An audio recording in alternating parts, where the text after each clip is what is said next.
Hi, I just wanted to make a quick video for parents, but also for students with just getting to know how Schoology works, especially with checking the grades, at least as it relates to language arts. So I'm hoping that this video is a little bit helpful for understanding how grading works in language arts in 7th grade for my class, but also just maybe some tips that might help you as you're navigating Schoology.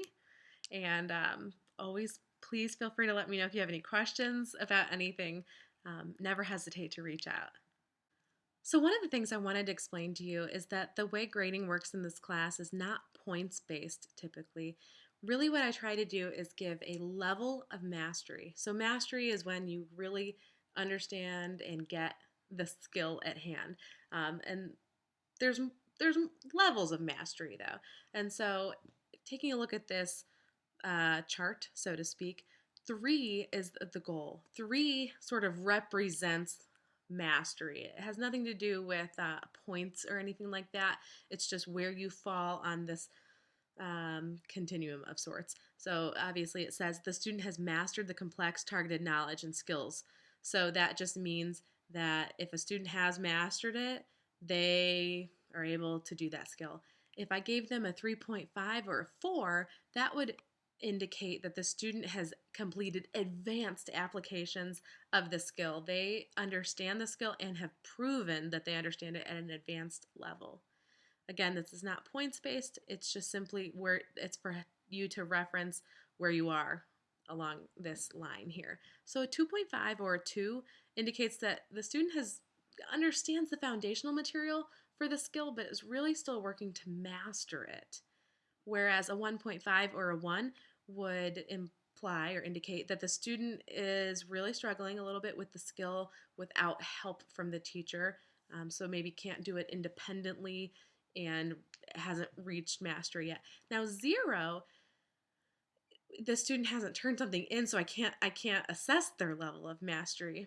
Um, Bottom line is that the way the human brain works and the way knowledge works is that learning is a process that takes place over time. Not everybody gets everything the first time, but that's the way the human mind works. You need practice before something becomes a habit, before you can do it with success all the time. So, that being said, when people don't reach mastery the first time, that is understandable and quite normal, but we're not going to leave it at that. We're not going to say, well, you didn't master it, let's move on. We're going to say, oh, you didn't master it, let's keep teaching you until you do master it. And so the biggest way that we will do that is through reteaching, relearning, and then they reassess. A lot of times in language arts, what that means is, okay, you've written this written response, you haven't really shown that you've mastered the skill. I give you all this feedback that teaches you how to change your answer to show mastery. So then you would take my feedback and apply it to your work and resubmit the work. And then maybe I give you more feedback and then you resubmit it and then you've mastered it. And so that's called the feedback loop. Um, because we don't want our kids to we don't want to say we're okay with them not learning the skills and just moving on. So the goal obviously is always mastery or above. The one thing I do want to draw your attention to is that this class is not about earning grades. Grades are not a reward, nor are they a punishment. We're hoping to create some more intrinsic rewards than a number on a page. So really what a grade is, in my opinion, is just a communication of where a student is in a moment of time. So it's just used to communicate to the student, to the parent, to the teacher involved where the student is in terms of mastering a skill. It's not meant to be a punishment or a reward. Okay, that being said, when it comes down to report cards and just the way we report grades in our district, I can't just list levels of mastery and whether they mastered it. I have to list the actual sort of GPA type grades, and so you will see this translation over here. It's not a perfect system, but I've used it for years and it suffices here. So mastery 3, we call that a 90%. Okay, when you've just bare bones mastered something.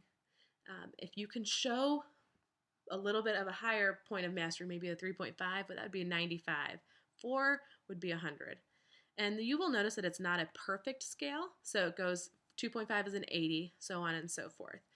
So that being said, I'm going to show you a couple examples in the gradebook that might help solidify all of this. So if you go into your child's language arts section on Schoology and then you go into the grades section, I believe you'll see something that looks quite a bit like this. I'm hoping that this is the view that you see as well. So the gradebook in language arts is broken up into two sections, formative and summative. Formative is all the learning that happens throughout the process. It's that classwork, the homework assignments, anything that we're doing to learn and practice the skills. It's all of the during learning process.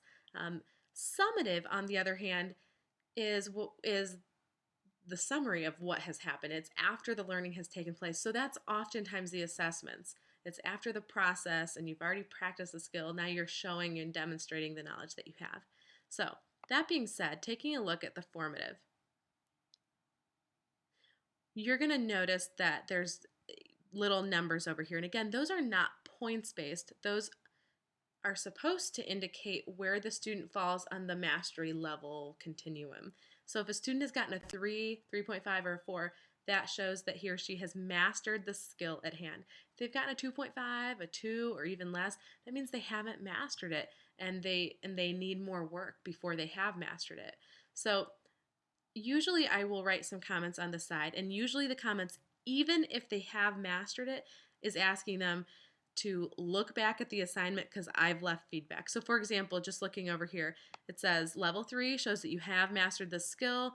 See my Schoology comments on your work by clicking on the name of the assignment. So that would be clicking on this. So when she clicks on that, even though she's mastered it, I've still left feedback because I want her to know what she did well so that she can repeat it for next time.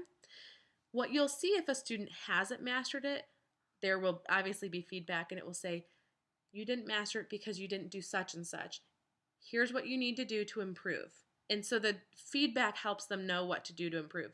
Now the next step to that is for the student to then actually apply that feedback to that piece of writing and resubmit it. And then maybe, hopefully, he'll show mastery. Or meet with me during study hall or lunch, before school, after school, and I'll try to help that as well. So here we are looking at another student's summative grades. Again, these are the things after learning. Usually it's an assessment to show that you do have the skill. That being said, you can see that this student hasn't quite mastered the skills for these two assessments. And my comment even says 2.5, which remember that 2.5 is referring to that level of mastery. Indicates that you have not quite mastered this skill. Let's meet to reassess. It does ask you to see my comments on your essay question, question number 5, by clicking on the link right here for this assessment, then click View Assessment. So they need to follow those directions to see the comments that I've left on their essay question or whatever it's asking them to do, because those comments will tell them what to do to improve and resubmit their work to be regraded. And if they're still maybe confused, can't get it, just needing a little bit of guidance, I'm always there for them for that as well. One of the things that your student sees, and I'm pretty sure that the parent has this view too, if you go into, like for example, this is the language arts course, this would also be shown on the home page, which shows all of their courses at once.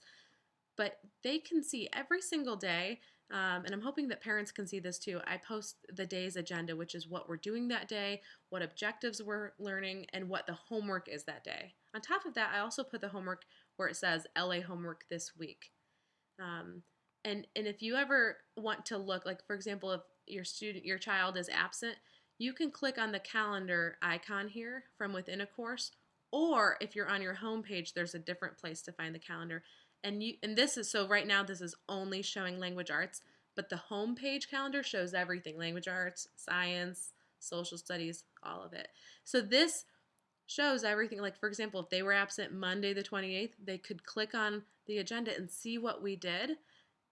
Also, obviously clicking on the LA homework shows you everything that's due that week. There's been a lot of like, where do I find my homework? We've gone over this with the students as well.